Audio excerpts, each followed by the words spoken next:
այն ինչ որ ներկայացնելու ենք բացարձակ ճշմարտություն չի, հենված է ավելի շատ մեր փորձի վրա, որ աշխատանքի փորձով կիսվեր։ Ինչի համար են արդյոք ուզում տպագրել։ Գիտնականները 54%-ը զուտ ուզում է իր հետազոտությունը ուրիշներին հասանելի լինի, հա, այսինքն բոլորը իմանան դրա մասին, երևի թե դպրոցական ֆիզիկայից կներեք հիմնականում օրինակները ֆիզիկայից պիտի բերեմ բնականաբար ֆիզիկոսական դպրոցում կարող է հիշեք Կուլոնի օրենքը, որ լսած եք կլինեք, որ Կուլոնից առաջ 100 տարի առաջ ինչ-որ մեկը հայտնագործել էր այդ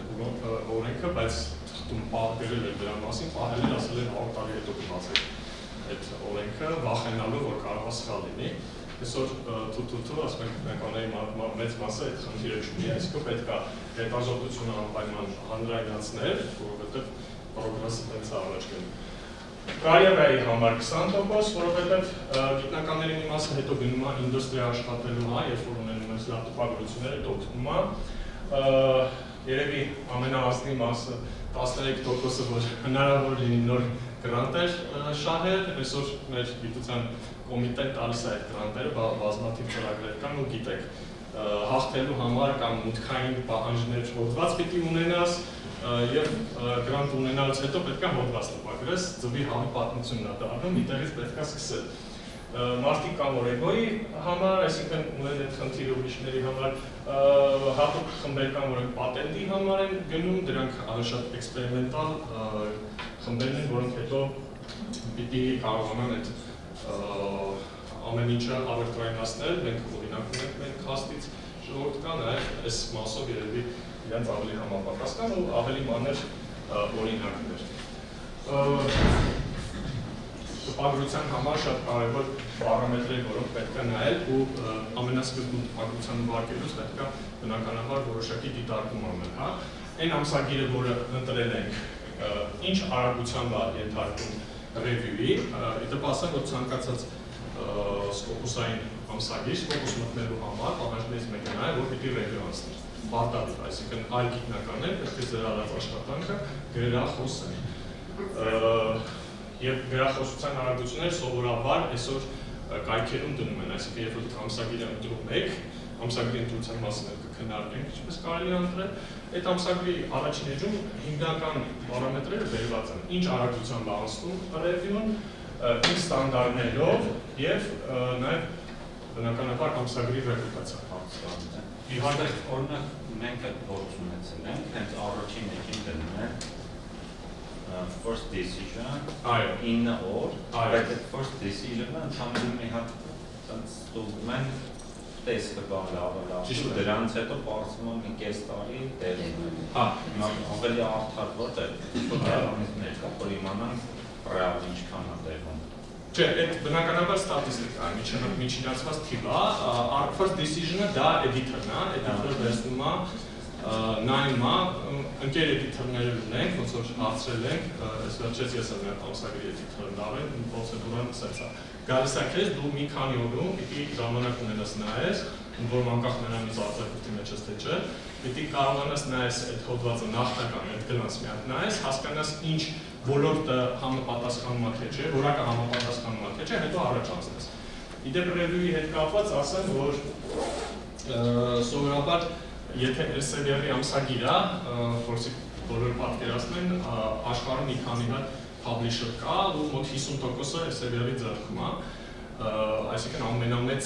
publisher-ն է, 50%-ը Elsevier-ի բանով կարող է փակել։ Elsevier-ը սովորաբար ռևյուերին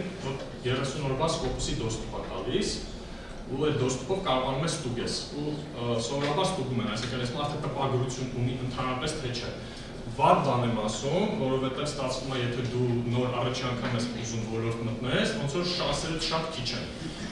Ասում եմ ուսանողը սկզբում աշխատում է զաչոտնիկի համար, հետո զաչոտնիկն է ուսանողի համար աշխատում, լրիվ այս պահն է, ու այդ սուբյեկտիվիզմը կա, ես այսպիսի օրինակ վերեմ, շատ բարձր հաշինդեքսով, մի քիչ հետո կխոսենք ինչ է հաշինդեքսը, այսինքն շատ բարձր ռեյտինգով գիտնական գիտեմ, ում հոդվածը սխալ գնացել է, մի քիչ է մեղավոր, ասենք ասպերանտը գրել է, այնտեղ սխալ մաթեմատիկական կոպի սխալ է արել, բայց մի անգամից անցել է, որովհետև նայում են վերջին հեղինակը ով է, այդ ղեկավարն է, Wow, hash index-ը 50-ը 60-ը, всё, սուպեր, ընդունեք գործի, որտեղ դա ընդունեք միանգամից, որովհետև այդ նշանակում է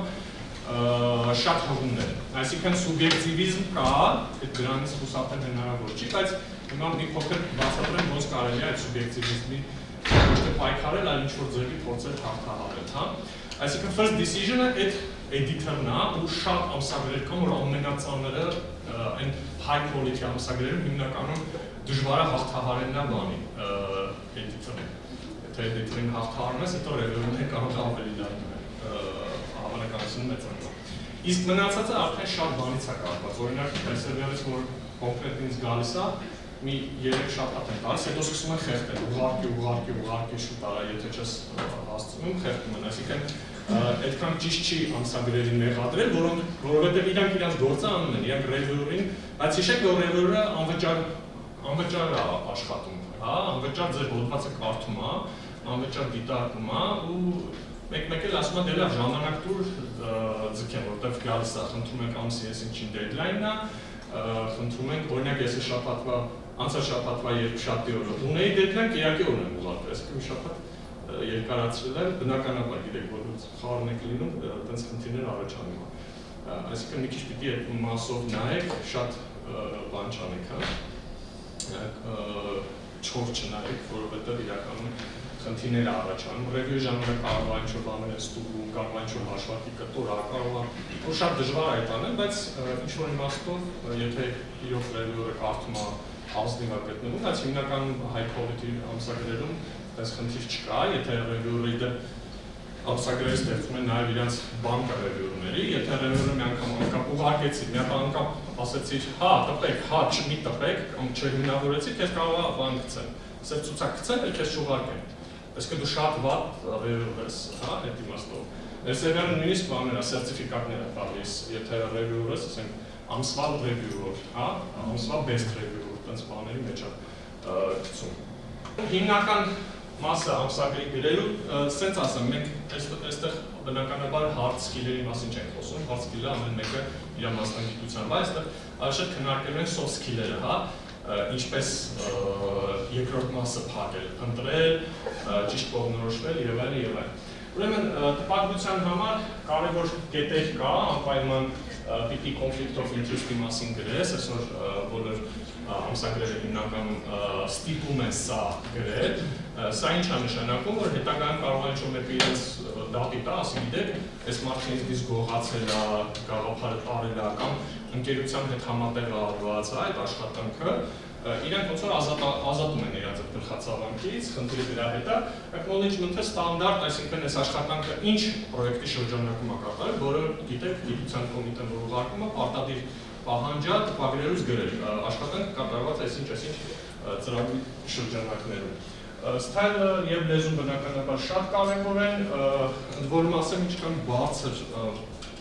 ինչքան բարձր լեվելի ամսագրեր, համենայն դեպս ֆիզիկայի ոլորտում, այնքան ավելի քթիմոս են, ավելի բծախնդիր են, ավելի շատ են ուզում նկարները կատաստրոֆիկ սիրուն լինի, որակով լինի, ոչ մի թերություն չունենա ու տեխնիկական մասով շատ են պահանջում, օրինակ մի հատ խումբ ունենք Ռուսաստանից, ծանոթ մեր կալապարատորները, ասում են մենք ժամանակի կեսը ծախսում ենք նկարները պատրաստելու վրա, այսինքն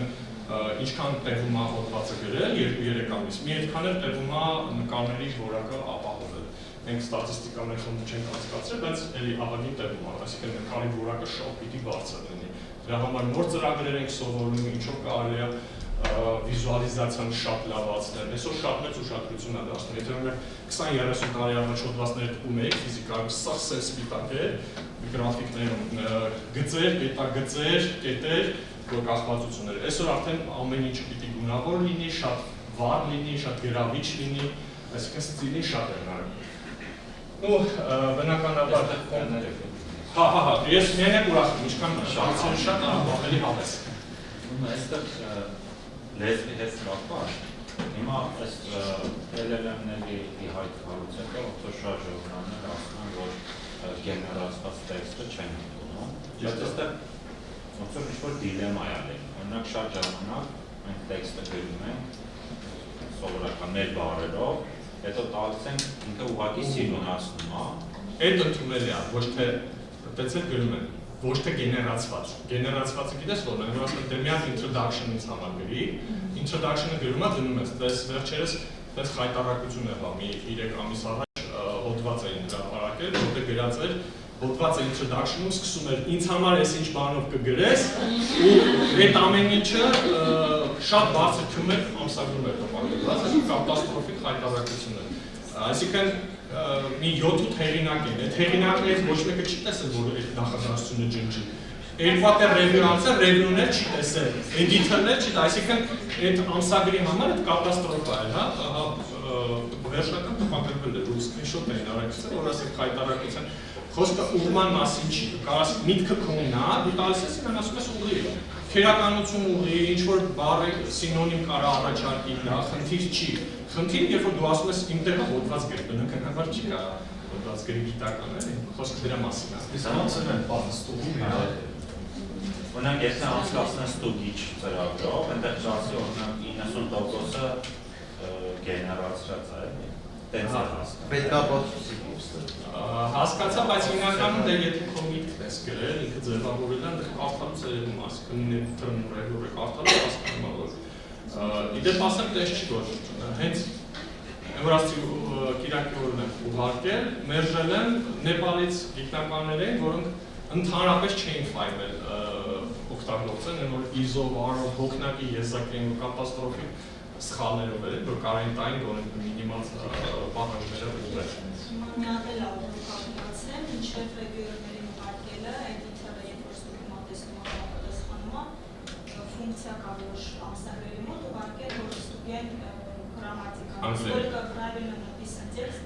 только грамматически, но научным языком, стилистикой, сколько соответствует. Իրանք ուղղումել են, բայց ֆինանս գումար պիտի վճարես, այդպես ծառայություններ կա, գումար վճարել, հա։ Բայց հիմնականում ասում եմ, բայց խնդրի չենք առնչվել, հիմնականում էլի բան օգտագործելով չաթին ասում ենք լավացրու այս մասը ինչ կարելի է, դերի վրա ասում եմ բնականաբար ինքը կարա ինչ-որ սխալ բաներ կա, բայց ստուգումը հեչ խնդիր չի, եթե գաղափարը ձերն է, դուք գրել եք, տալիս եք ստուգում եք, հավատացեք պրոբլեմ չի լինել։ Խնդիրը առաջանում է, երբ որ դու ասում ես դու գրի ձևը, հա, տես չի կարող լինել։ Լավ, հետո ընտրել ամսագիրը բնականաբար ու արդեն շարունակություն։ Ամսագիրը ընտրելու հետ կապված կարծեմ բան կա, կհասնենք դրան դեր։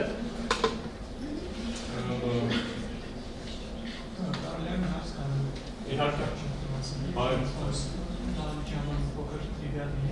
Բայց սկոպուս ասվածը ինքը զանազանելու անձան դիզայներակա, համապարակա, վեբ կարիքա, որ ինչ-որ կա, ընդգրկում իր մեջ, ինչ հա։ Այո, լավ հարցեր։ Հա, ես թեթև ասեմ, Շանիկը ավելի մանրամասն ցույց է տալու։ Հա, երկու այսպես հարթակ կա, մեկը Web of Science-ն է, դա ամերիկյան է, Scopus-ը եվրոպական է, Elsevierն է պատկանում։ Չնայած հիմնական մեծ մասը Scopus-ի մեջ է, բայց կան բաներ, որ կարող է Web of Science-ում մտնի, դեռ չմտնի։ Այսինքն ամսագրերի, որով հնարավոր ամսագրերի դատաբազան է, հա, որոնք ստուգվում են եւ այլն, այնտեղ կրիտերիաներ կան հստակ, ինչ պետք է ունենա քո ամսագիրը որպեսզի մտնի Scopus-ի մեջ, հայերեն ասում են ՄԳՇ, հա, միջազգային գրախոսով շտեմարաններ, հա, եւ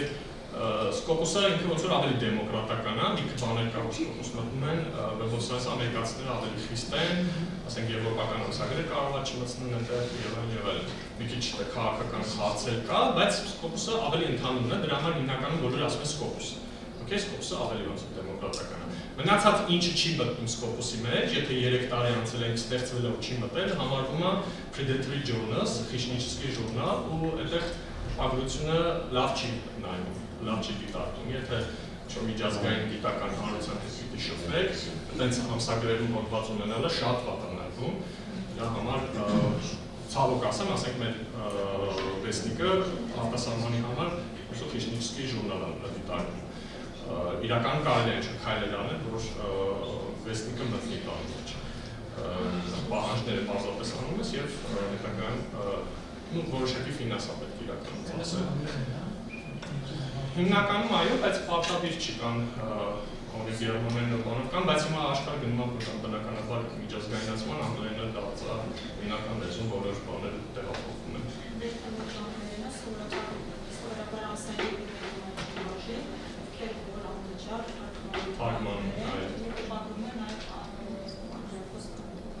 Օրինակ մեր ակադեմիայի ֆիզիկայի ամսագիրը իզվեստիա կոչվում, իզվեստիան թարգմանվում է այդ բանի հետ, Շպրինգերի հետ, Շպրինգերը հաջորդ խոշոր publisher-ն է գերմանական, իրան հետ Շպրինգեր Nature-ը նույնիսկ միացել է Շպրինգեր Nature-ը, տպագրվում է ու ինքը Scopus-ում մտնում է, այսինքն դու ռուսերենով հոդվածը հանձնում ես ու խորհրդային միությունից մնացած ոնց որ արխայիզմ է, ռուսերենով տանում հոդվածը դասես, իրենք թարգմանում են տպագրում են, այդ էլ իհարկե լիքը խնդիր առաջանում կարող է թարգմանողը հիմնականում լեզվաբանանում, կարող է կոպիտ սխալներ ասենք բանի, տերմինի, ազգանունդ կարող է սխալ գրի, որ պատճառով դու Scopus-ում բան ես կոչնում, քո դատաբազայում չի մտնում եւ այլն այդպես խնդիրներ կա, բայց ամեն դեպքում տպագրում են ու անգլերենով դուրս է գալիս։ Okay։ Հենց Predator-ի journal-ների մասին է, հիմա ոնց ստուգել Predator-ի ամսագիրը Predator-ի թե չէ, այս ստուգելը պարտադիր է, ես նույնիսկ պես 40-50 պլյուս տարի գիտական փորձ ունեցող մարդիկ գիտեմ, ովքեր խնդիր են ունեցել, սխալվել են, այսինքն իրանց հրավեր է եկել ամսագրում տպագրելու, սովորաբար այդ ամսագրերը շատ հատուկ ձևի են անուն ընտրում, եթե կա ասենք Journal of Applied Physics, կարող է Applied Physics դնեն, այսինքն մի բառի, մի բանի փոփոխություն են անում, որ քեզ շփոթացնեն, ու ուղարկում ես այդտեղ ու բացում է այդ Predator-ի journal-ը, այդքան էլ լավ բան չի, հա, բնականաբար երկրորդ անգամ էլ չես ուղարկում։ Ստուգելը Scopus-ով, ինձ թվում է Շուշանիկը ցույց կտա, այսօր անունը պարզապես գրում եք, ողքը գրում եք Stimago, Շուշանիկը ցույց կտա, բերում է, որտեղ impact factor-ն է, ով է publisher-ը, լիքը տվյալներ է բերում, վարձիլներն է բերում, հա, վարձիլներն էլ մի թեթև ասեմ, հետո Շուշանիկը ավելի մանրամասն կբացատրի, ինչի համար է վարձիլի անհրաժեշտությունը առաջացել, առաջ հոդվածները նայում են դիտարկում էին impact factor-ներով ազդեցության գործակից։ Impact factor-ը կոպիտ ասած վերջի 3 տարում դուրս եկած հոդվածներին եկած հղումների քանակի հարաբերությունն է հոդվածների թվին։ Իսկ եթե 1000 հոդված է տպել վերջի 3 տարում ամսագիրը, 1000-ը դեռ հղում է ստացել, impact factor-ը 1 է, okay? IF-ը։ Բայց հետո հասկացան, որ այդ լավ չի աշխատում, ինչի համար, որովհետև մասնագիտություն տարբեր են, օրինակ ես բնագիտական թևի վրա բերեմ բնականաբար օրինակը, օրինակ մաթեմատիկների մոտ ամսագրերում շատ քիչ են հղումներ տալիս, 4 հատ, 5 հատ, 6 հատ, 7 հատ։ Օրինակ կենսաբանություն քիմիայում ավելի շատ է, միջինը հիմնականում ֆիզիկոսներ 20, 30, 40 տենց է հղումները գնում, այսինքն impact factor-ը հաշտելու ստացվում է, որ կա մաթեմատիկայի 0.2, ասենք մաթեմատիկայի ամենաբարձր ամսագրերը 0.2, 0.3 են, բայց ասենք ֆիզիկայից կարող լինի 3, բայց ինքը դες միջին ֆիզիկայի ամսագիր է, դրա համար մտցրել ենք վարձի գաղափարը, այսինքն ըստ մասնագիտությունների բաժանում են 4 հավասար կտորների, հա, 25% Q1-ն է, հետո Q2, Q4, որի հաշվին արդեն կարողանում են համեմատություն անցկացնել, այսինքն կարող դու մաթեմատիկայի 0.2, 0.3 իմպակտով ամսագրում տպագրվես, որը մաթեմատիկայի կատաստրոֆիկ են դժվար ամսագրերից է, հա, ու չկա 3 կամ 2 իմպակտով տպագրված ֆիզիկոսը գլուխով է, ասել նա իմ իմպակտը, տպագրած իմպակտը ավելի բարձր է։ Այսինքն նորմավորում է կա։ Ինչ? Հղումները շատ ենքան ավելի բնականաբար, այո, ու տեղ էլ խնդիրներ կա, օրինակ որ նայեք, այդ Stimago-ն որ ասացի որ նայեք, հեսա Շուշանիկը ցույց կտա, այնտեղ տարիների ընթացքում այդ փոփոխվում է, կարող ամսագիրը Q1-ից Q2 ընկնի եւ այլն։ Դրա համար այդ օրինակ գիտության կոմիտեն ընդունում է այդ տարի ինչ էր, այսինքն այնտեղ պահանջներ կան, չէ՞, օրինակ այսքան հատ Q1 տպագրել, այսքան հատ Q2 տպագրել, եթե ուղարկել ես Q1-ի համար այդ տարի Q1 ա եղել, հետո մի քանի տարի հետո ընկել է իմպակտը, այդ խնդիր չի, ձեր ամսագիրը համարվում է Q1-ում տպագրված։ Հիմնականում Q1/Q2 են գրում, որովհետև իրանք իրար մոտիկ է, բայց խորհուրդ են այդտեղ։ Մի խոսքով սկզբում անպայման պետք է ստուգեք ամսագիրը Predator-ը թե չէ, սովորական ամսագիրը մտնում է Scopus-ի Web of Science-ի մեջ թե չէ, ստուգելը արդեն տեխնիկական մասով Շուշանիկը ձեզ ցույց կտա։ Ոնց որոշել ոնց որոշել որտեղ եք տպագրելու, որտեղ դրանից շատ բան է խախտված։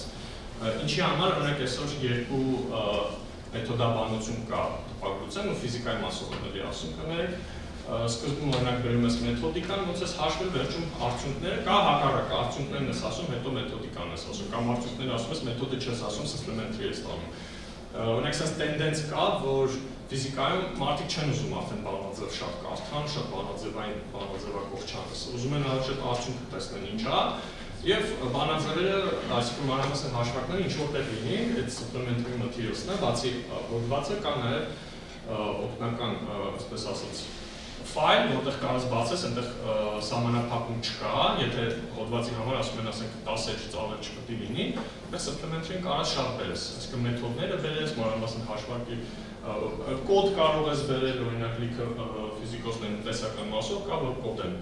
գցում, որ կարողանաս քաշես Python-ով, Wolfram-ով բանով հաշվարկապես։ Այսինքն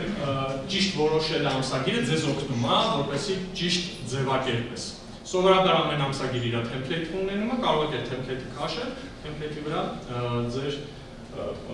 աշխատանքը կառուցել, հա։ Ինչ տեսակի ամսագրեր են լինում են multidisciplinար, ասենք nature science լսած կլինեք, ամենաբարձր իմպակտներով ամսագրերից են եւ prestigious շատ ամսագրեր են։ Իրանց մոտ սկսած բնագիտության բոլոր ճյուղերից կարող ես ինչ-որ սոցիալական բաներ տպագրես, կան կոնկրետ դիսցիպլինաներով, ասենք մենակ այս ուղղությամբ մասնագիտացվածներ եւ արդեն ավելի խիստ մասնագիտական չգիտեմ, կարող է, ասենք, գրած լինի երկչափ նյութեր, ուրիշ տեսակի նյութ չես կարող, կամ ասենք, այսիշ տեսակի նյութի վերաբերյալ ուրիշ բան չես կարող օգտագործել, մեկ զարմանում են ոնց են շատ նեղ բաներում կարող են այդքան շատ տպագրություն ապահովել։ Եվ կան այսպես կոչված մեգա ամսագրեր, օրինակ scientific report-ը, PLOS-1-ը եւ այլն, որոնք էլի լիքը տարբեր բաներ են տպագրում open access են։ Ընդհանրապես ինչա նշանակում open access։ Ամսագրերը ունենում են մի քանի բիզնես մոդել տպագրության, հա։ Առաջինը դա այսպես տրադիցիոն ամսագրերն են, որոնք բանով գրանցումով, այսինքն բաները համալսարանները, ակադեմիաները, ինստիտուտները վճարում են, հա, եւ գնում են։ Այդ նախկինում է շատ ընդունված, այսինքն դուք ուղարկում եք ձեր հոդվածը, երբ որ բոլոր փուլերը անցնում եք պիտի տպագրվի, դուք այնտեղ հատուկ թույլտվություն եք տալիս, copyright-ը հանձնում եք publisher-ին, հոդվածը արդեն ձերը չի, հա, իրանք ինչքան գումար կաշխատեն դրանից, ձեզ ոչ մի գումար չի հասնում, այդ իրանց հասնա։ Քո օգուտն է, որ դու անվճար ես տպագրում։ Իդեպ ասենք բոլոր մասնագիտություններով անվճար ամսագրեր կան, իսկ այս տրադիցիոն բանով կան։ Երկրորդը այդ delayed open access-ն է, այսինքն մի քանի ամիս կարող է պահեն, հետո բացեն։ Այս բնականաբար այն ուղղությունները, որոնք շատ ակտուալ են ու գերարագ են փոխում, ասենք այն ուզում են, որ 2 տարուց հետո արդեն հետաքրքիր չէ ինչ է տպագրած, այս ոլորտներում է ընդունված։ Hybrid open access-ը դու կարող ես վճարել եւ open access-ը, երբ որ դու կարողանում ես վճարել եւ բաց պահել, հա, բաց դնել ձեր ամսագիրը։ Ինչ պլյուս ունի սա։ Սա պլյուս ունի, որ բոլորին հասանելի է դառնում եւ շատերը կարողանում են կարդալ ձեր ամսագիրը, ձեր հոդվածը, եթե շատերը կարողանում են կարդալ, բնականաբար շատ ավելի հոգում կարող եք հավաքել։ Դրա համար վերջին տարիներին open access-ով ամսագրերի իմպակտները լավ բարձրացել է, հատկապես որ հաշվի առնենք, որ Սցայի հաբը փակվել է, երբ Սցայի հաբի մասին լսել եք, մեր հայրենակիցը, հա, Էլբակյան Լուսնեն, Էլբակյան Ալեքսանդր, մի քանի տարի առաջ ինքը ամեն տարի համարյա ճանաչվում է top 10-ի մեջ գտնվող մարդ, ով որ գիտության վրա ազդել է, որովհետև այդքան մեծ քանակությամբ արխիվ բացել է, բոլորին հասանելի է, հատկապես երրորդ երկրներին, որտեղ գիտեք դժվար է հոդված ձեռք բերելը, հնարավորությունները, բայց վերջի տարիներին խնդիրներ է առաջացել, 21 թվականի ծեսքում չեք կարողանում արդեն Սցայի հաբով հոդված քաշել, դրա համար օրինակ բոլոր շատերի իմպակտները սկսել է իջնել,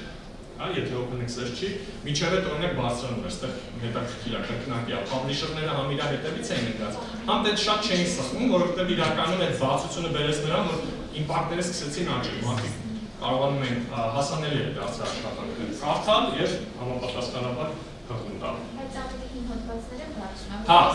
արխիվ, քաշած արխիվը խնդիր չկա, ինքը անդադ բանը փոխում է, բազան փոխում է տեղը, որ ինչ-որ երկրում դատի են տալիս, տեղափոխում է ուրիշ տեղ։ Հիմա կարծեմ էս է շվեդական բանն աշխատում, միրորներով բաներով մի խոսքով այդ հարցը լուծումը արագ տեղափոխում է, այդ խնդիր չի, որ poisk Google-ով վերում է։ Մինչև 21 թիվը շատ ամեն ինչ չէ, բայց մեծակ մասամբ կարողանում եք քաշել։ Իդեպ մի տարբերակ էլ ասեմ, 22, 23, 24 թվականների եթե շատ անհրաժեշտ հոդված կա, կարող եք ResearchGate-ում գրանցվել, հիմնականում գիտնականների մեծ մասը ոնց որ գիտության Facebook-ը լինի, կարողանում եք գրել այդ մարդուն, ասում եք խնդրում եմ ձեր հոդվածը ուղարկեք, հիմնականում բոլորը արձագանքում են, որովհետև իրանց օգտակար է։ Մի հատ ռեսուրս նշեմ, նաև Z-Library մեջը գրեթե բոլոր գրքերը հիմնականում գրքերը, Z-Library հիմնականում գրքերը։ Հոդվածները հիմնականում բան է, ցայ հապից copy paste-ը, այսպես ցայ համոզումն եք արդեն փակում հիմնական բան։ Ինչ ֆակտորներ պետք է դիտարկել, իրականում շատ կարևոր է կարդացողների աուդիտորիան, այսպես ասեմ, օրինակ ասեմ, կարող է մեր օրինակով, օրինակ կարող հոդված լինի, որ ըստ մեզ ավելի հետաքրքիր, ավելի հավես է, բայց տպագրենք մեզ համար նոր մի քիչ ոչ մասնագիտական ամսագրում, ավելի բարձր իմպակտով, ու ավելի սովորական հոդվածը տպագրես են մեր ամենաստանդարտ կլասիկ ամսագրում, ու այդ հոդվածը այնքան հղում հավաքի, այսինքն այդ իմաստով շատ կարևոր է աուդիտորիային նայել, էլի, որտեղ տպագրում ես, եթե պոտենցիալ շատ հղում հավաքող հոդված է, ավելի լավ է տենց թարգեթավորված ամսագիր ուղարկես, որ կարողանում շատ հղում հավաքել։ Պրեստիժը, կան ամսագրեր, որ ինչպես նշեցի, դժվար են հղում հավաքում, բայց ավելի պրեստիժնի են, համարվում են այդ կլասիկ հնից եկած, ասենք, մեր ոլորտում Fizrev-B, Fizrev Letters եւ այլն, հիմա ամսագրեր կան, որ ինձ շատ բարձր իմպակտ ունեն, բայց եթե գիտնականի հետ խոսես, այդ Fizrev-ի պրեստիժը շատ ուրիշ է։ Իմպակտի մասին խոսել ենք, publication time-ը շատ կարևոր։ Իրականում մեր ոլորտում տենց շատ մեծ բան չեն նկատել, լսել եմ, որ ասում են մի տարի ատևում, երկու տարի ատևում, մեր մաքսիմումը, որ մեզ այդ պատահել է 7 ամիս ա եղել, էլ կոնկրետ էդիտորի հետ ազնական խնդիր ենք ունեցել, ոնց որ ռեյվին եկել է, էդիտորը 7 ամիս պահել է, ոստը չենք ուզում գրենք, ասենք այսօր եկուց, հետո 7 ամիսը լրանալուց հետո, քան որ ասպերանտի հոդված է պաշտպանության հաս կար, մի անգամից Elsevier-ին գրեցինք, որ պատասխանը եկել է, էդիտորը ոնց որ գործը չի անում, բնականաբար դրանից հետո այդ ամսագիրն է միտքը փակվել է, շատ լավ ամսագիր է, շատ իրաբանը, բայց էդիտորի հետ այս ազնական խնդիր ունեին պրոբլեմ առաջացա։ 7 ամիսը այդ մեր մաքսիմումն է, սովորաբար 2-3 ամսում է հարցը մեր ոլորտում, գիտեմ, որ ուրիշ ոլորտներում տարբերություն կա, չգիտեմ, ֆիզիկոսների մոտ թու այդ հարցը ավելի արագ է լուծվում։ Նույնիսկ բանանելուց, մերժելուց ավելի արագ են մերժում, ավելի լավ են ասում են հարկավ չեն կապում։ Հա, հավանականության rate էլ կա իդեպ, այնտեղ տալիս են նաև հավանականության rate, եթե 10-ից ցածր է, արդեն կատաստրոֆիկ բարդ ամսագրեր է համարվում, կա 4-6 տոկոսներ կա, հիմնականում օրինակ Elsevier-ի շարքից թվում է ինչ-որ քիչ ցույց կտա, հա, rate-երը այնտեղ կլինի։ Հա, մի բան, որ գիտեք, բոլոր մարդիկ չեն սիրում անել, չեն կարդում բանը, մանուալը չէ, սովորաբար նա սարք որ արում եք, սովորաբար տաններ չեք անում, ոչ մեկ մանուալը չի կարդում, միանգամից միացնում ենք անում ենք, ու հետո մեկ էլ տեխնիկական էդիտորը գրում է, ասում է, համաձայն ըստ էս ինչ կետի, պետք է սենց անեիք, հա, այո, իրականում լավ կլինի, որ կարդա, կարելի է մանավանդ եթե group leader-ք եւ այլ, կարելի ասենք ասպերանտին ասել, մի հատ կարդա որոշի, իրականում publisher-ների մոտ շատ նման է, այսինքն եթե Elsevier-ի մի հատ երկու հատ ամսագիր տպագրեք, կտեսնեք, որ լրիվ նույնն է, այսինքն մի անգամ կարդալը վնաս չի, ամեն անգամ նոր ամսագրի համար պետք չի, publisher-ի մոտ սովորաբար ստանդարտ նույն բանն է։ Ինստրուկցիաները նայել, ասում եմ, ասենք, ֆոնտերի հաստություն եւ այլն, այդպես բաների համար շատ բարձր իմպակտով ամսագիր կարա ձեր հոդվածը մերժել։ Ինչքան անհաբիտնյա չէ, բանում, ասենք, պատկերացնում ես, որ դու ըստ քեզ իր կլասը բարձր է, բայց տեխնիկականի համար հետ են ուղարկվել։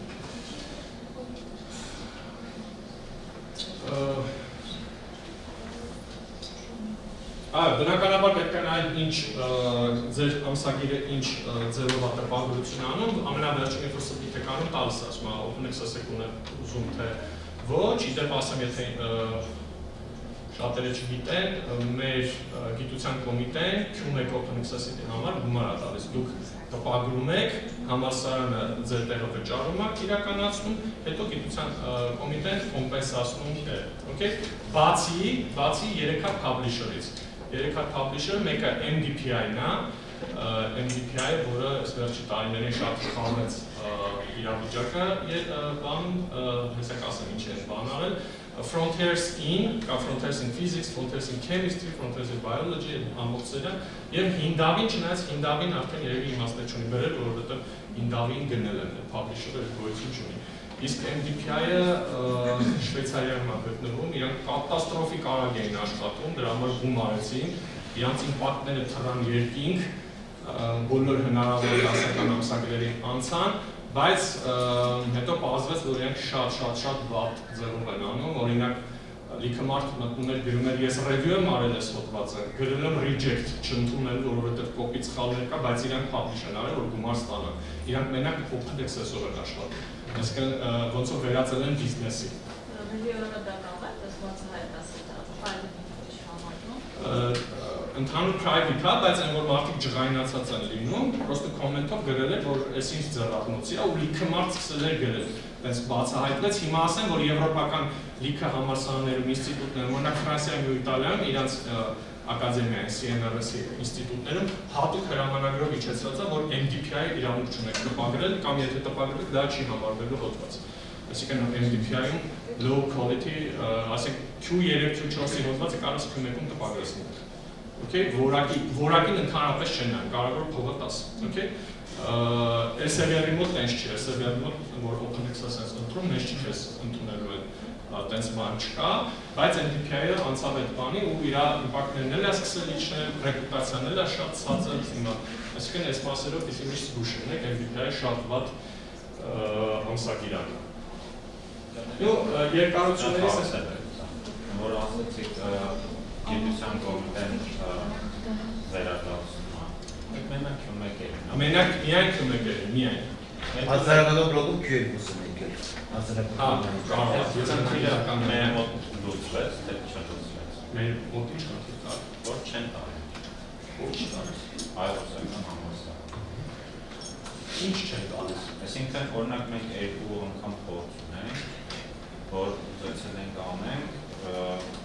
համալսարանը եթե վճարեր, հետո ընդեղից փոխանցեին։ Ընդեղից 30 օրվա չի վճարեք եկել։ Հիմա ոնց իմանանք երաշխավորված բանով իրանց օրենք հասեմ, ինչ հասեմ, սենց է գրած, Q1-ում տպագրում ես բացի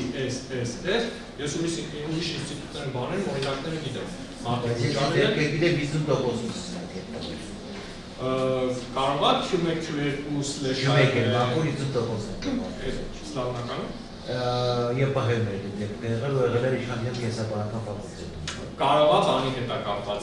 իրանք պրոյեկտ են ունեցել, պրոյեկտով արել են ֆինանս են ունեցել, ոնց որ ոչ եղել է երբ այն երկին դրամաշտով իրանք տվել էին $2300 սահմանելու մեջ փոխհատուցումը,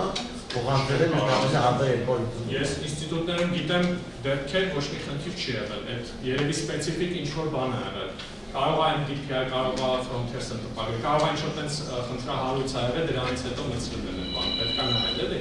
Կարող է կռիվ են արել, ասենք դե դա 50% կվճարեն, բայց սրանից հետո չանենք, որտեղ 4-ով դրած է, որ այդ publisher-ները պետք չտպագրեն։ Այդ պետք է նայել, որտեղ են տպագրել։ Եթե գիտես ովքեր են, մի բան է, վերցրու որտեղ են տպագրել, ամսագրել, արելի է նայել։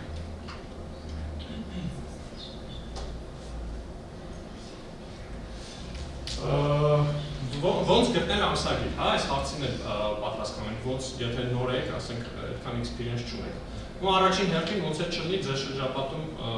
գիտնականներ կամ արտասահմանում ինչ-որ գիտնականներ գիտեք, կարող եք նայել իրանց Scopus-ի էջը բացել եւ տեսնել իրանք հիմնականում այդ թեմայով որտեղ են տպագրվում։ Իդեպ Scopus-ը շատ լավ ծառայություններ ունի, բայց որոնք վճարով էին ցավոք, մեզ հասանելի չեն։ Ես հիշում եմ մի քանի որ Scopus-ի բաներ, սեմինար էին կազմակերպել, ասում էին մեզ, օրինակ այդ ուղղությամբ, այսինքն keyword-եր ներմուծելով, որտեղ ինչ ամսագրերում տպագրեք եւ այլն եւ այլն։ Բայց բացի Scopus-ից, ասեմ հիմնական բոլոր publisher-ները ունեն, օրինակ իմ նշած Elsevier-ը, կարող ինտերնետում գրեք Journal Finder, ինքը հատուկ ներքին ծրագիր ունի, keyword-ները գրում ես վերնագիր abstract-ը տալիս ես, ինքը վերում է այն ցուցակը իր ամսի ամսագրերի, որոնք ավելի են համապատասխանում քեզ։ Հետո արդեն հեշտանում է գործը։ Կարաս բացես, սկսես նայել իմպակտները, նայել արդեն օրերը, թվերը եւ այլն եւ այլն։ Հիմնականում բոլորը ունեն, Web-ին ունի, Springer-ը ունի, այսինքն եթե Scopus-ի դոստուպ չունես, դա չի նշանակում, որ բան չես կարող անես, արդեն կարելի է ընդհանրապես publisher-ներով հիմնականում cover անել, մեծ մաս ամսագրերը հիմնականում լինում է անել։ Այս իմրատ մեթոդն է, որ նշել էի, ստանդարտ մեթոդն է, ներածության մասն է, հետո մեթոդների մասն ես խոսում, արդյունքները եւ վերջում բերում ես քննարկումը, սա այն կլասիկ մեթոդն է, ասենք մի 10-20 տարի առաջ շատ ընդունված ձև էր, այսօր որոշակի օրինաչափություն կա, ինչպես նշեցի, այն high class ամսագրերը սկսել են ձևը փոխել, օրինակ ասենք, տեսական հոդված կարող եմ տալ, որ կարդաք, գուն հոդվածում մի հատ բանաձև չկա, ինքը ամբողջությամբ թեորիա է, բայց մի հատ բանաձև չկա, այսինքն մի անգամից սկսում է ռեզալտներից, մեթոդիկայի մասին ասես բարերով գրում են, ես եք օգտագործել, ու հղումը տալիս է supplementary materials-ի վրա, կարաս բացես, ընդեղ արդեն բանաձև է կողալ, արդեն ամեն ինչը մանրամասը բերած է, որովհետև եթե իրանք համարում են, եթե մեզ մոտ տպագրվել է, այսինքն շատ ժոստկի ալգոր անցյալ review-ի, դու չվստահելու խնդիր չունես, վստահի կարդա արդյունքները քեզ է հետաքրքրում, դուսբերումները բաները արդեն եթե ուզում ես խորանես, խորացի։ Իսկ սա հոդվածի հիմնական մասը որտեղ է բնավորություն, հիմնական վերլուծությունը, կազմատեսումը։ Result-ներ, discussion։ Իսկ result-ի մեջ հիմնականում results and discussion են իրականում։ Տեսեք, մենք introduction-ին սովորաբար ուշադրություն չենք դարձնում, բայց ամենամեծը այդ բանից եմ ասում, որ դիպլոմնիկները, մագիստրները պատմում են իրենց բաները, հիմնականում սկսում են պատմել իրենց խնդիրը։ Բայց ամենակարևորը introduction-ում ասել ինչ հարված, ինչ կա ու ինչի համար է այս անցկացումը։ Օրինակ ոչ պարտադիր, հոդվածը ուղարկելուց ոչ պարտադիր թղթերից է, այսպես կոչված cover letter-ը, չնայած շատ ամսագրեր պահանջում են, cover letter-ը շատ գիտնականներ սխալ են հասկանում են ինչ է, վերնագիրն են կոպիանում, abstract-ը, հեղինակների անունները ուղարկում են, այդ cover letter չի, cover letter-ը այդ նամակն է editor-ին, որտեղ դու իրան համոզում ես, ինչի համար է քո աշխատանքը հետաքրքիր, ում է հետաքրքիր, ինչ նորություն ես արել, ինչ հետաքրքիր բան ես ստացել, այդ cover letter-ը շատ կարևոր է եւ այդ cover letter-ը հիմնականում այսինքն introduction-ի վրա է գրված, ինչ խնդիր կա, ոլորտում ինչ պակաս բան կա, ովքեր ինչ որ մարդիկ այս արել են, օրինակ այս քայլը չկա, մենք էլ սա ենք ավելացրել։ Introduction-ի մեջ չէ, introduction-ի մեջ առանձին էլ ուրիշ բան չունես, ստեղից արդեն հոդվածը հասկանում, ստեղ մեթոդում արդեն գրում ես,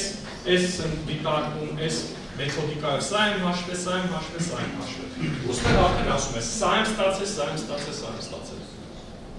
Իսկ եթե հոդվածը ոչ թե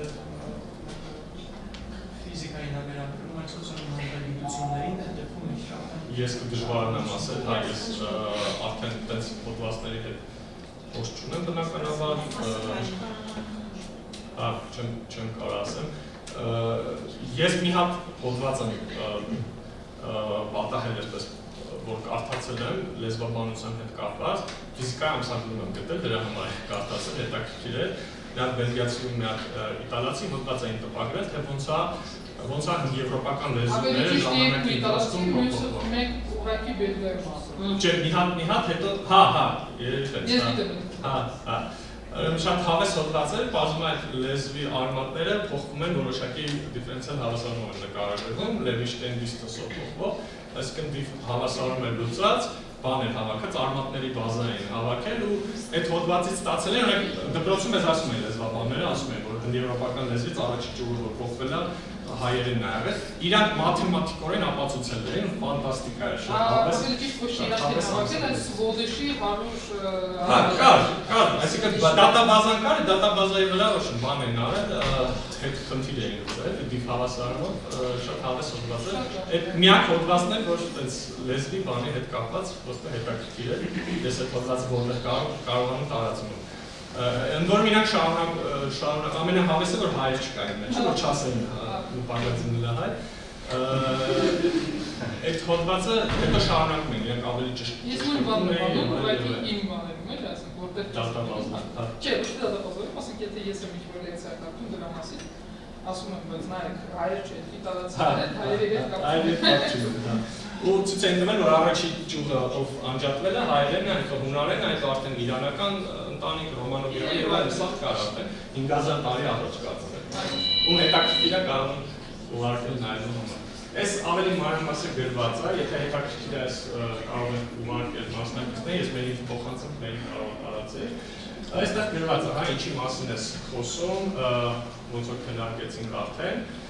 ամեն ինչը։ Ուրեմն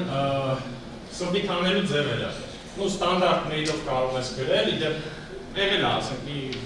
20 տարի առաջ դες լինում էր մեկ-մեկ, երբ որ կայքերը խնդիրներ ունեին, submit-ի համակարգերը չէին աշխատում, եղել է, որ օրինակ բանում ուղարկել եք էդիտորին անմիջապես նամակ եք գրել, ասել եք խնդրում եք ես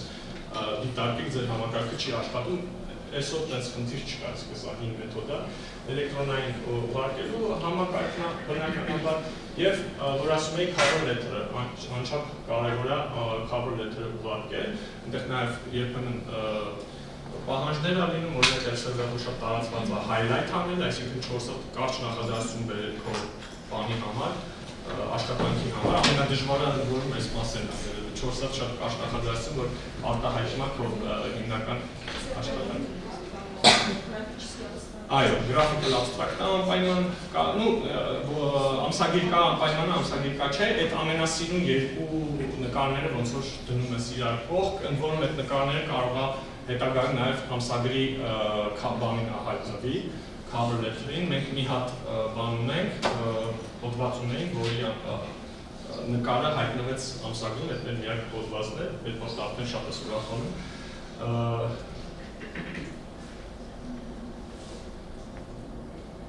Այդ տարբերակներից, մեկ էլ conflict of interest-ն է պարտադիր, այս վերջի տարիներին շատ են նաև պարտադրում գրել հեղինակների ներդրումը, ով ինչ է արել, նույնիսկ ավտոմատ կա, այնտեղ ասենք մեթոդն է, supervision-ն է, calculation-ների draft ձևավորումն է եւ այլն, մանրամասը կա։ Հա, ethical issue-ներ չի վերաբերվում, այդ ավելի շատ բիոլոգների բանը, քանի հատ կենդանի է սպանել ու վրան հոցել արել, մեր մասով տենց խնդիր չկա։ Մեկ էլ երևի ծրագրավորների հետ կապված կա դատան կարողանում ես բաց տալ, թե չէ, մեկ էլ ես կա, այսինքն դատան դու հասանելի դասում ես, ուրիշներին թե չես։ Մենք տենց խնդիրներ ոչ այդ խնդիրներ ունենք, ոչ այդ խնդիրներ։ Так, այս հիմնական էդիտորիալ մասն է, էլի ամսագրին ծանոթանալու համար, ոնց որ քչքորում էլի, մի ժամ կարելի է մոտավորապես ամսագրի հիմնական բաները հասկանալ։ Editor-in-chief գլխավորն է, բնականաբար կան managerial editor-ներ, օրինակ լինում է երբեմն special issue-ներ են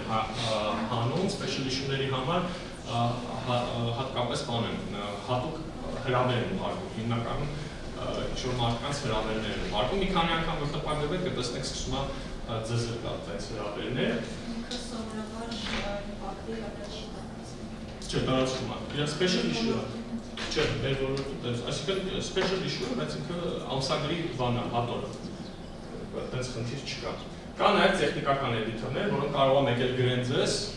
դուք այնտեղ review ընթացքի մեջ եք, մեկ էլ իրան կարող են գրել, որ այսինչ նկարը լավ չի կարել, այսինչ մասը խնդիր ունի ուղեք եւ այլն։ Review-ի process-ը։ Ինչի համար է reviewer-ը, նախ reviewer-ը օգնում է բնականաբար էդիտորին որոշել, տպագրի թե չէ, նես չէ էդիտորը գերհանճարել մարդ է ու բոլոր ոլորտների մասին տեղեկություն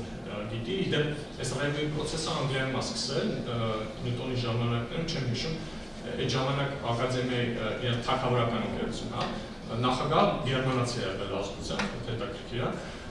այդ գերմանացիից է սկսել, իրան որ նամակ էին ուղարկում տպագրության համար, ուղարկում էր 2 հոգու առանձին կարդալու կարծիք տալու, այդտեղից սկսեց այդ պրոցեդուրը։ Հիմա հիմնականում այդ բարձր իմպակտներով Q1-երը հիմնականում 3 հոգի են ուղարկում, Q2-ները ստանդարտ 2 հոգու են ուղարկում դիտարկելու համար։ Նախ օգնում է, հա, որոշել ճիշտ թե չէ, եւ նաեւ որակը բարձրացնել։ Իդեպ review, որ ասում ենք միշտ բացասական ենք վերաբերվում, բայց ասենք որ շատ review-ները իրականում որակը բարձրացնում են քո գրած հոդվածի, որտեղ ինքը ուրիշ տեսանկյունից է նայում։ Մանավանդ շատ հավես է առնում, որ էքսպերիմենտատոր ու տեսաբան է լինում, այն մեկը այն մասով է նայում, այն մեկը այս մասով է նայում։ Օրինակ շատ դեպքերում իսկական շնորհակալություն եք հայտնաբերում, որովհետև իրոք ասում եմ այս որ ավելաց ներկայացած փոխեք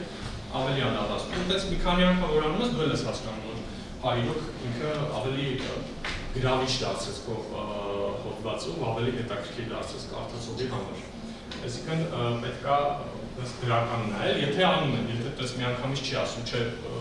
որակը չի համապատասխանում, բայց հավատացեք, տենց հոդվածներն են լինում են, որ էլ հավես չունես կարդալու, որտեղ սա սխալ է, մի անգամից պետք է ասես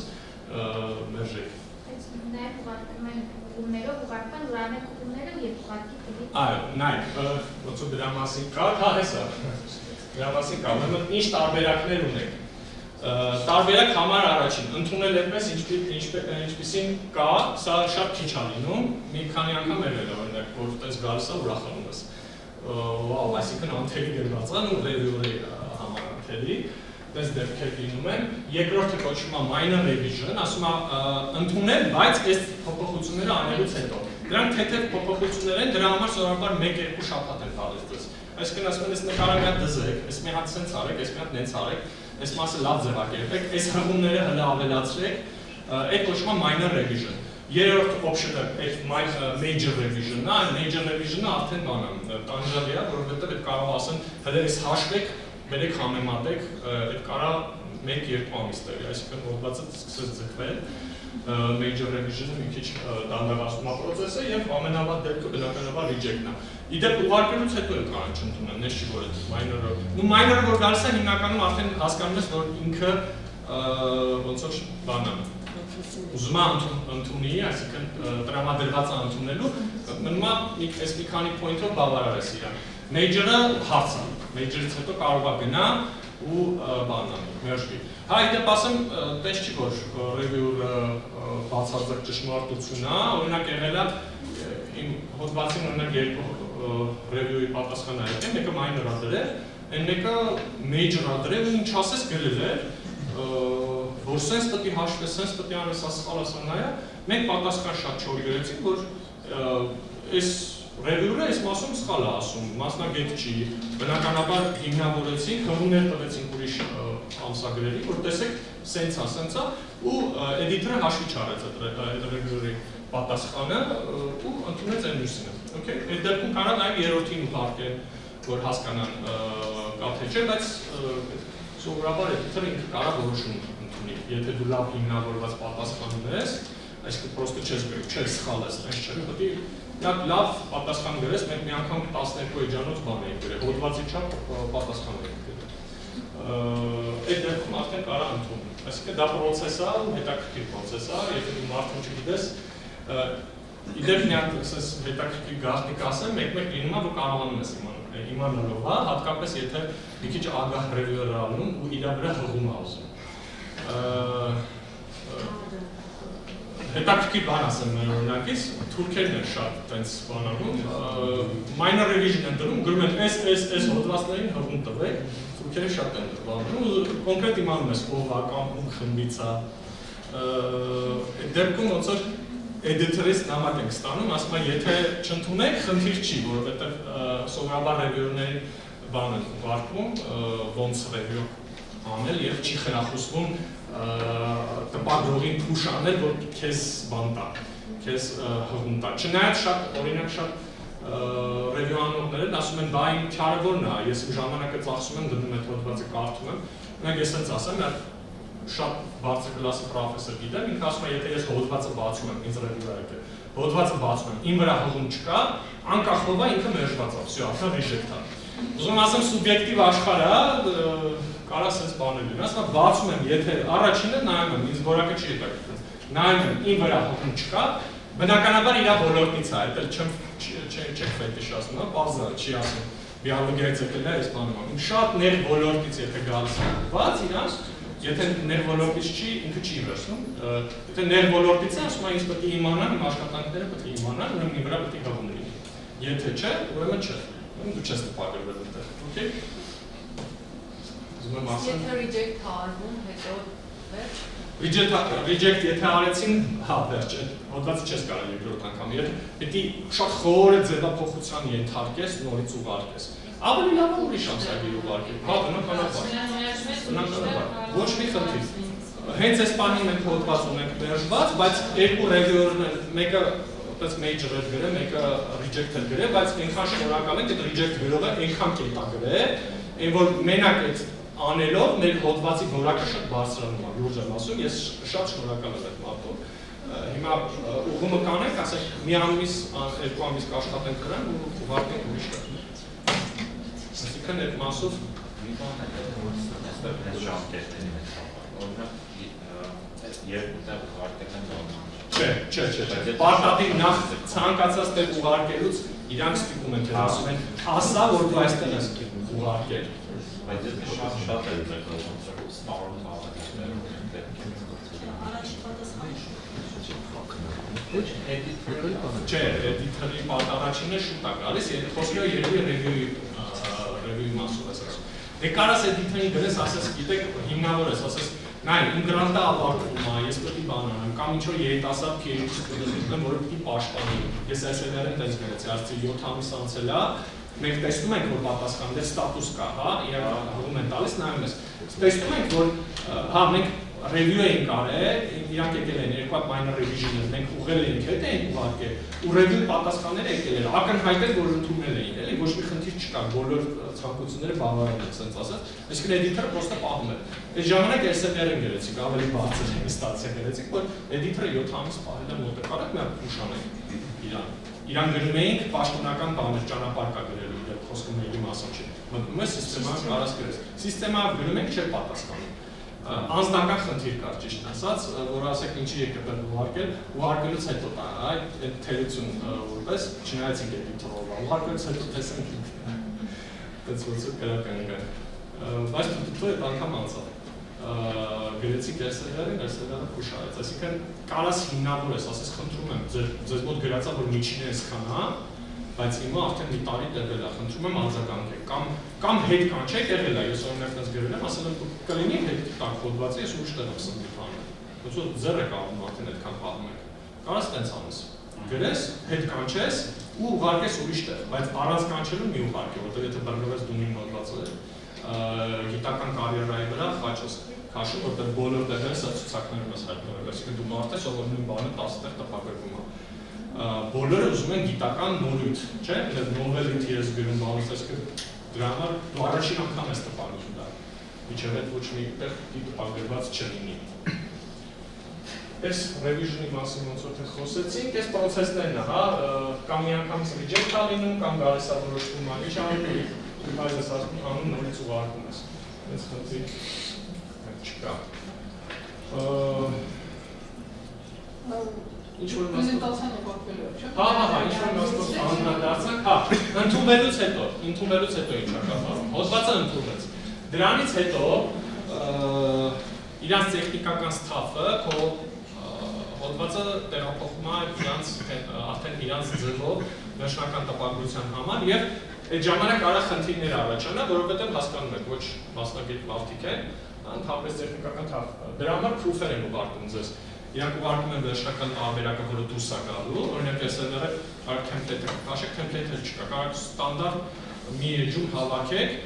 եթե SLR-ը քաշում եք հոդվածները, երկու կալոնկա կա։ Իրանք տեղափոխում են դրա մեջ։ Դու նկարները ոնց ուզում ես դնում ես, իրանք հետո սիրուն դասավորում ես։ Այդ դասավորելու ժամանակ կարա ինչ-որ բաներ փորի, դրա համար իրանք քեզ հետ են ուղարկում, proof-երը, դու նայում ես, ստուգում ես, ամեն ինչ նորմալ է, 2-3 հատ պարտադիր հաս կա, որ անկախ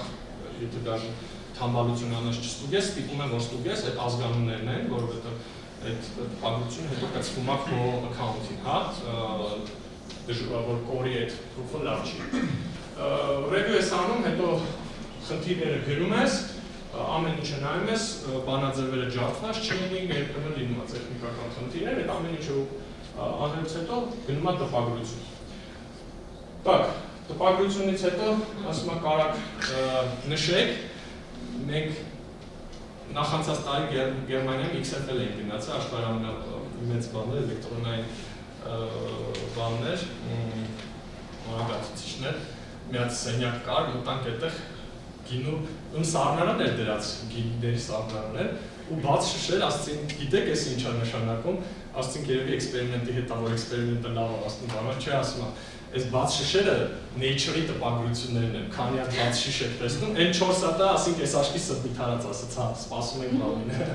սպասում ենք արդյունքին։ Որ հասկանաք այդ XFL-ում մի քանի հազար հոգի մարդ աշխատում այդ բաներ ստրուկտուրան մի քանի միլիարդ է, էլի։ Celebrate-աներ, հա, նշելուց հետո աշխատանքը չի վերջացել իրականում, որովհետև գալիս է հաջորդ հարցը, hash index-ի հետ կապված, նշեցինք, որ ամսագրերը impact factor ունեն, գիտնականներն էլ hash index ունեն, ոչ մա Hirsch index, Շուշանիկ էլ ցույց կտա ոնց նայել, ոնց ստուգել, որտեղից նայել։ Hash index-ը կոպիտ ասած այն նվազագույն n հատ հոդվածն է, որի վրա ունեք n հատ հղում նվազագույն, հա, այսինքն եթե 1000 հատ հոդված եք տպագրել, բայց ամեն մեկի վրա մի հղում է, ձեր հաշը մեկ է։ Եթե տպագրել եք 20 հատ հոդված, բայց 5 հատ հոդված ունեք, որ ամեն մեկի վրա նվազագույն է 5 հատ հղում կա, ձեր հաշը 5 է։ Okay, ու գնալով հաշը ինչքան գնում է, այնքան դժվար է մեծացնելը, ասենք, ինչ? Ինչքան է նորմալ? Եթե կարելի է ես հա, դրսում սովորաբար պրոֆեսորի համար երկնիշ թիվ են ուզում, երբ որ դիմում ես 10-ից բարձր, բայց բնականաբար բան չի։ Ոլորտից ավելի բարձր է։ Ինչ? Չէ։ Ինչ? Չլսեց։ Մասնային բնական գիտություններում ավելի Չէ, տես, չէ, էլի բանի խնդիր չկա, հա, Ֆրեյդն է ոնց որ ամենաշատերից, չէ, տես խնդիր չկա, այդ միշտ հումանիտարները սիրում են մասով ասել, չէ, տես բան չկա, հումանիտարներ կան, որ շատ բարձր, տնտեսագետներ, բաներ շատ բարձր հաշել ունեն, տես խնդիր չկա, այսինքն մենակ բնագետները չեն։ Սովորաբար երկնիշ թվեր դրսում պրոֆեսորության դիմելու համար լավ, հատուկ ոլորտներ կան, որ շատ են, օրինակ ֆիզիկայի ոլորտում, եթե համեմատություն անցկացվում, high energy physics-ը դուրս են անում, որովհետև այդպես ասենք միջուկային բաների հետ կապված, այնտեղ հեղինակների քանակը ավելի շատ է լինում, քան ասենք հոդված կարող է 5 էջ լինի, հեղինակների քանակը 100 էջ, որովհետև ասենք մի քանի հազար մարդ աշխատում է բաների վրա, այնտեղ հաշերը թռած են, կատաստրոֆիկ բարձր այնտեղ աշխատակիցներին, դրա համար իրենց առանձնացնում են։ Ֆիզիկայի ոլորտում օրինակ Հայաստանում մինչև 30 ապրեց։ High energy physics-ում աշխատողներ կան, որ 40-50 ունեն, բայց ասում եմ, այդ մի քիչ սպეციფიկ ոլորտ է, էլի, իրենք փոքր խմբերով չեն աշխատում, իրենք հազարներով են աշխատում, ամեն մի հեղինակ մի հատ հողում տալեց, արդեն всё կատաստրոֆիկ բարձր է լինում, okay։ Այսինքն այս Հայաստանում մինչև 30-ը արդեն բարձր թիվ է, okay, ամենաբարձր բաները 29-27 տարբերակ։ Հետո պետք է զբաղվել քո պուբլիկացիայի տարածմամբ, այսինքն տարածում ասելով, օրինակ նույն ասեցի, կարող եք դնել, ինչ? Research Gate-ում կարող եք դնել, երբ որ ինչ-որ մեկը ձեզնից հոդված է ուզում, անպայման ուղարկեք, հա։ Դրան հետ կապված նայեք, ասեցիք, որ open access-ի դեպքում մենք տալիս ենք ժուրնալի, ինքը արդեն համարում է իր սեփականություն։ Open access չէ, մյուսը։ Open access-ի դեպքում ինքը բաց է դնում։ Բաց է, հա։ Բայց եթե փակ է հատկապես, եթե տվել եմ, ինքը փակ դնում է ժուրնալը, այդ դեպքում չի համարվում ժուրնալի սեփականությունը, ես հետո research gate-ով կամ նամակով ոնց եմ տարածում։ Դե անձնական է ուղարկում, այսինքն եթե ես ասում եմ, գիտես, այնտեղ Այսինքն եթե public չի դրվում, հա, եթե public չի, ես հիմա կարամ, չէ՞, իմ տպագրած հոդվածը կարամ տամ իմ ուսանողը կարդա կամ իմ գոլեգան կարդա, Համարվում որպես կոլեգա, ես չեմ տարածում public, ես տալիս եմ կոլեգաս կարդում եմ։ By the way, կա բան, հատուկ ուղարկում են բան, որ նրանց author copy, բանով սենց անկյունագծով սենց մեծ սերի գրած է, watermark են ասում, ինչ են ասում։ Օրինակ այդ տարբերակը որտեղ բացատրել ոչ մի խնդիր չկա, այսինքն այդ քո տարբերակն է քո տարածելու համար։ Իրականում իրանց էլ է ձեռ տալիս, իրանք չեն ուզում լրիվ փակեն այդ ամեն ինչը, որովհետև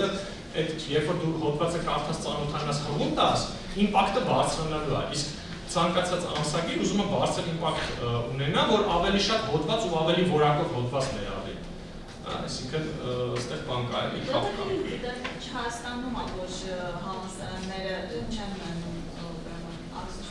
բայց հիմնականում մեծ համալսարաններում բաց է այդ ամենը, դրանք մեծ գումարների հետ են կապված, նայեք, գիտության կոմիտեն գիտեն, որ մտածում է այդ ուղղությամբ, ուզում է Հայաստանի համար վերցնի, բայց դա շատ մեծ թվերի հետ է կապված, ասենք պատկերացրեք SLR-ը, եթե չեն սխալվում Հայաստանի համար բացել է $5 միլիոն։ Այսինքն դա կատաստրոֆիկ թիվ է արդեն, SLR-ը 50%-ն է, բոլորին վճարել մեծ գումարների հետ է կապված, իսկ այդ համալսարանները բոլորը չէ, օրինակ, հա, ինչ-որ այն ամենաուժեղ համալսարանը, MIT-ն էլ բոլորը չունի, ինքը հիմնական բաները publisher-ների վերցնում է, այսինքն այդ խնդիրը ընդհանուր աշխարհում կա, էլի դրա համար օրինակ բանով Էրբակյան լուսինի արևով բոլոր արտասահմանցի երթվում էին, գերմանացիներից սկսած, ամերիկացիներով վերջացած, բոլորը գիտեին իր մասին, բոլորը օրհնում էին, ասում էին, ես ինչ լավ արեց, այսինքն այն ամենահարուստ համալսարանների ժողովուրդն էլ գիտեր, որ խնդիր է կամ ասենք դոստուպը, եթե ինքը ինչ-որ տեղ է գնում, չնայած հիմա այդ համակարգերը կային իդրոում, ոնց էր, որ ամեն տեղից դոստուպ են ունենում, կարողանում են մտնել, կարողանում են բան անել, հա, համալսարանի մեյլով ստանալ, բայց ուզում եմ ասեմ, այդ խնդիրը տենց կա բոլոր տեղում։ Так, հա, բնականաբար dissemination-ի հաջորդ տարբերակը կոնֆերանսներում պատմելն է, անպայման կոնֆերանսները քննարկում էինք, մեր ոլորտում սենց անում ենք, հոդվածը տպագրում ենք, հետո կոնֆերանսներին ենք բանում ներկայացնում, որովհետև կարող է նոր բան պատմես, ինչ-որ մեկը գողանա, այդ օրինակներ բերեմ, եզակի, բայց լինում է, կարող է օրինակ էդիտորը շատ վատ մարդ է, որ հոդվածը ուղարկում եք, ու ինքը բանը վերցնում է այդ հոդվածը, ձևափոխում է, ինքն էլ պահում է այդ հոդվածը մի քանի ամիս, ուրիշտեղ տպագրում է։ Մենք այդ օրինակ ունեցել ենք։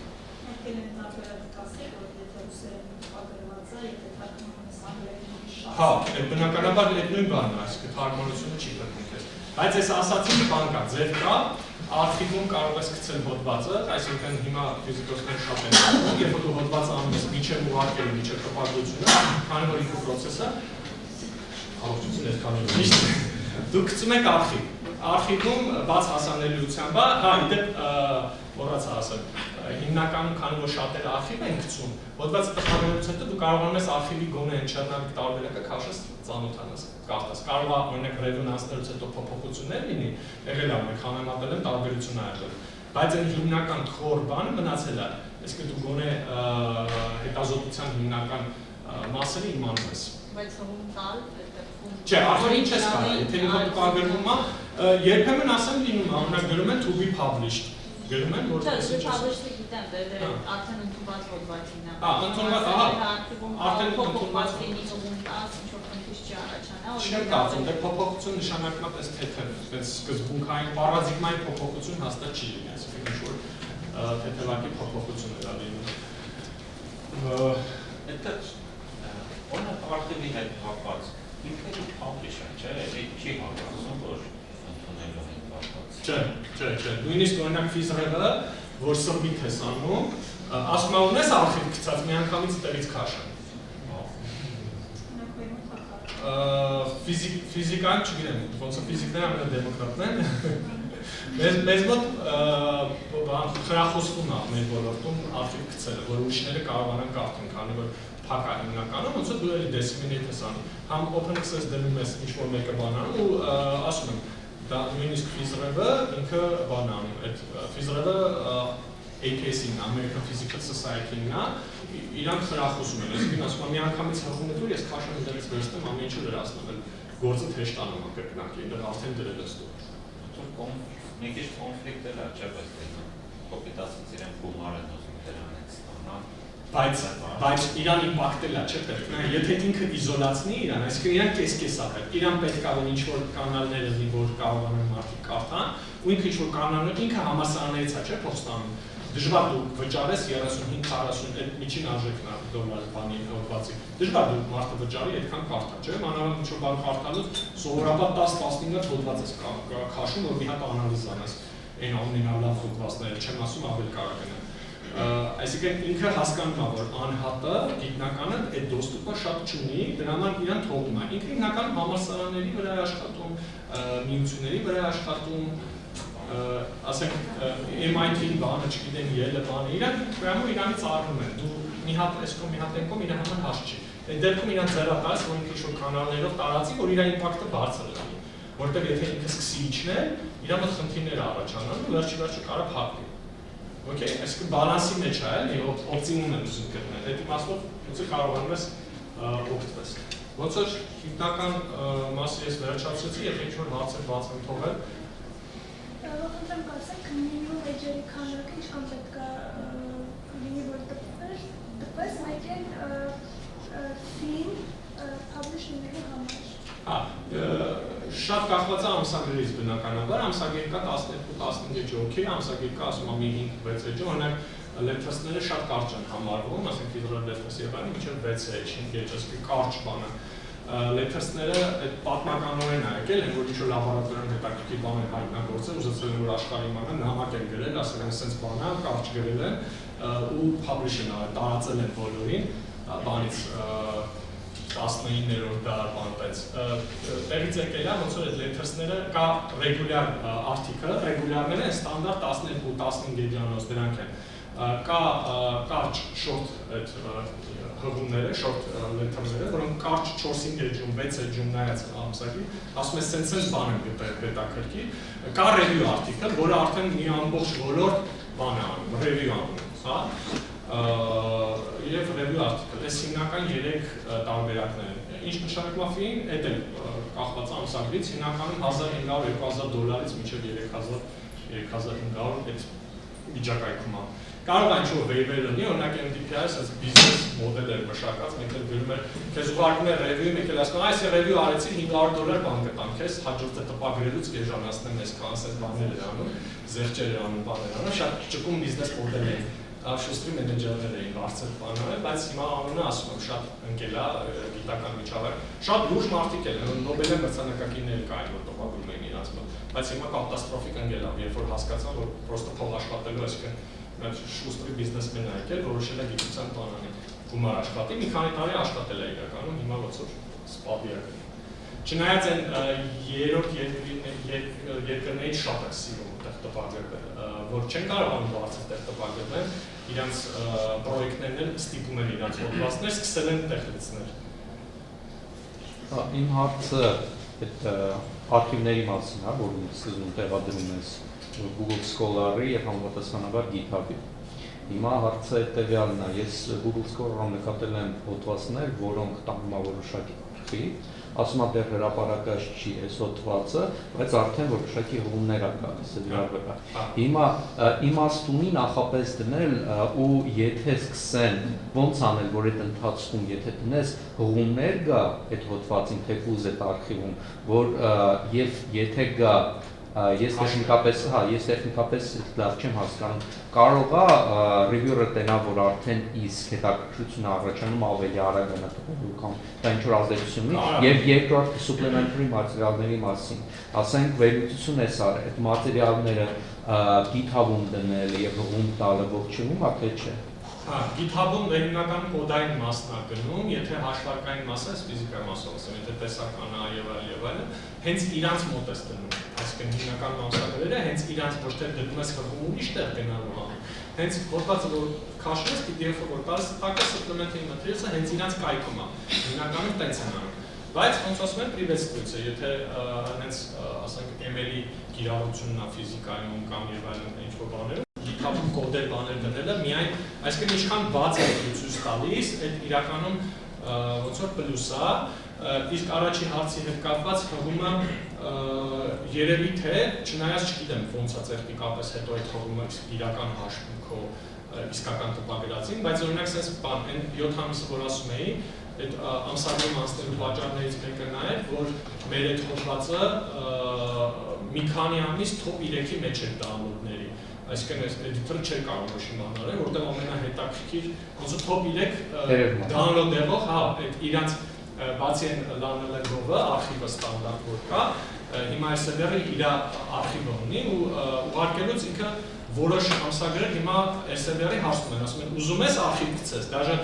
դու էլ բան չես անում, դու ես submit չես անում, ասում եմ submit արա, բայց կուզես զուգահեռ գցեմ արխիվ, որ ոչ մի խնդիր չլինի։ Այդ մի կնոպկա սխմելով գցել ենք արխիվ, տես բախտերս բերել են, մեկ էլ նայում ենք անդադ բան է գալիս, որ ձեր բանը հայտնվել է top-ում, մտնում նայում ենք top 3 download-ների մեջ են, երրորդները։ Այսինքն editor-ը ջոգում է, որ ինքը մարդը հետաքրքրված, ուզած-չուզած բան է։ Արագացնելը մեր դեպքում խնդիր չէր, որտեղ 7 ամիս պահել էր, երևի վերջում ոնց որ հաղթահարեցինք այդ դիմադրությունը, որտեղ այդ տվյալը, որ այս server-ը տեսնել, ասենք այդքան քաշել են, ինքը մերժել է, հաստատ իր համար խնդիր է լինելու էլի, ասել որ դու շատ քաշում, շատ հետաքրքիր, ու այդ հոդվածը լավ էլ հղում է հավաքում։ Բանում Scopus-ը իդեպ տալիս է, մի հատ պարամետր կա, չեմ հիշում, կուրս տարվանից ինչ-որ պարամետր կա, ցույց է տալիս վերջի 3 ամսում, մի տարում է ինչքան բան է հղում։ Հա, այդ բան կանենք, հա, հետաքրքիր պարամետր կա, ինչքան է քաշում, որտեղ կարող է լինի, որ հոդվածը գնա մի քանի տարի ոչ մեկ հղում չտա, մեկ էլ սկսի բում անել այդ հոդվածը։ Հա, նացիկուշի մոմենտ կա, որ ինչքան հոդվածը արագ բան է։ Ու ամսագրերի որակի հետ կապված է, ուզում եմ սենց օրինակ բերեմ, մի քանի տարի առաջ Տարուսին Դեկլիկը Նոբելյան մրցանակակիրն էր եկել, մեր մոտ էլ Դոնալդ Սթրիկլենդն էր եկել, ելույթ ունեցել։ Ինքը օպտիկայի ոլորտում Նոբելյան մրցանակ էր ստացել ու տպագրվել էր Q2 հոդված, Q2 ամսագրում տպագրության համար, որ հասկանանք էլի, որ Q1 որ Q2 տես որ շատ ասում եք, այդքան էլ ամեն դեպքում որակը որակ է, էլի քեյսեր են կարդացել, որ Նոբելյան մրցանակ ստանալու այդ աշխատանքի համար օրինակ բան են արել, մի քանի տեղից reject են արել, ինքը ուղարկել է միտեղ տպագրել, հետո Նոբելյան է ստացվել։ Ուզում ասեմ սուբյեկտիվ ամեն դեպքում, ու երբ որ reject է գալիս, պետք չի միանգամից հիասթափվել, ասել վայ, ես ինչ ամ, փորձել տարբեր տարբերակներ։ Ու այո, սենց տարբերակել կա, ցավոք սրտի այդ սուբյեկտիվիզմը օրինակ ամսագրերի ագլոմերացիաներ կան, որ որոշակի մաֆիաներ կան, միջև եթե այդ խմբի դոստում չստանաս, թե տպագրություն ունենալը շատ ծանր է, համարյա անհնարին, տենց բաներ կա, բայց այդ արդեն այդ թոփերի մասն է խոսում, իրականում են ստանդարտ տեղերը տենց խնդիրներ չեն ունենում։